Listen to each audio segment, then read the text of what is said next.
ఇక BRS MLC కవితపై చర్యలు తీసుకోవాలంటూ శాసనమండలి చైర్మన్ గుత్తా సుఖేందర్ రెడ్డికి ఎమ్మెల్సీ తీన్మార్ మల్లన్న అలియాస్ చింతపండు నవీన్ ఫిర్యాదు చేశారు. తనపై కవిత అనుచరులు దాడితో పాటు హత్యాయత్నం చేశారని ఫిర్యాదు చేశారు. ఇక కవితపై చర్యలతో పాటు ఆమె ఎమ్మెల్సీ సభ్యత్వాన్ని రద్దు చేయాలని కోరారు. ఎమ్మెల్సీ కవిత బీసీలను అనగదొక్కే ప్రయత్నం చేస్తున్నారని ఆయన ఆరోపించారు.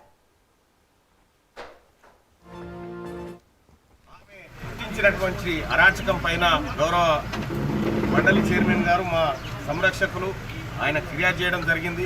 ఎథిక్స్ కమిటీ ముందు ఉంచి ఆమెను విచారించి ఆమె సభ్యత్వాన్ని రద్దు చేయాలని చెప్పి కోరడం జరిగింది. అలాగే